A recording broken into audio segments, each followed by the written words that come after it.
Assalamualaikum warahmatullahi wabarakatuh. Salam, Om Swastiastu, Namo Buddhaya, salam kebajikan.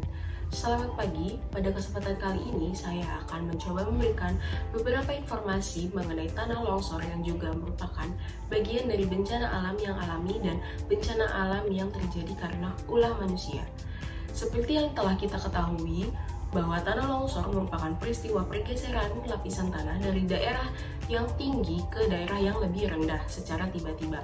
Tanah longsor dapat dibedakan menjadi dua macam. Yang pertama adalah tanah longsor sebagai kejadian bencana alam.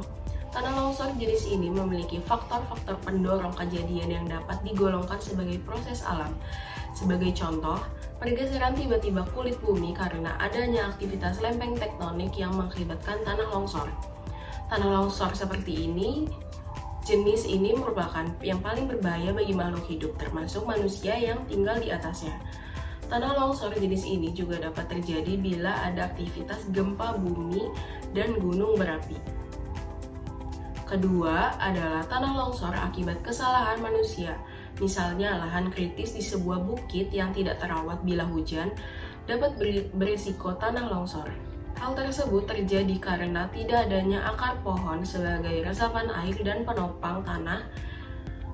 Hujan yang dimaksud di atas adalah hujan yang lebat atau hujan yang tidak lebat namun berlangsung secara lebih dari 3 jam terus-menerus. Bila air hujan tidak merembes dalam akar tanaman, maka sirkulasi air dalam tanah akan bertambah. Itu berarti tanah gembur dan lolos air. Demikian sedikit mengenai penjelasan tentang dua macam terjadinya tanah longsor.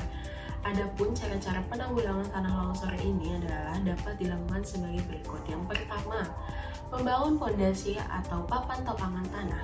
Yang kedua, jangan mendirikan bangunan di atas lereng rawan longsor. Dan yang ketiga, jangan menebang pohon sembarangan pada lereng yang rawan longsor.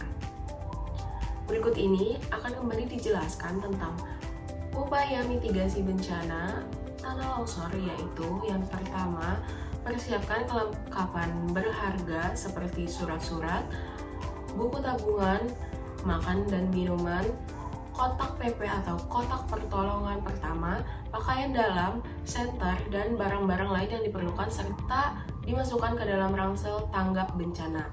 Yang kedua, membuat jalur aman lokasi rawan longsor untuk dijadikan pedoman jalan bila sewaktu-waktu terjadi bencana. Demikian sedikit informasi mengenai tanah longsor yang dapat saya sampaikan. Semoga bermanfaat. Kurang lebihnya mohon dimaafkan. Wassalamualaikum warahmatullahi wabarakatuh.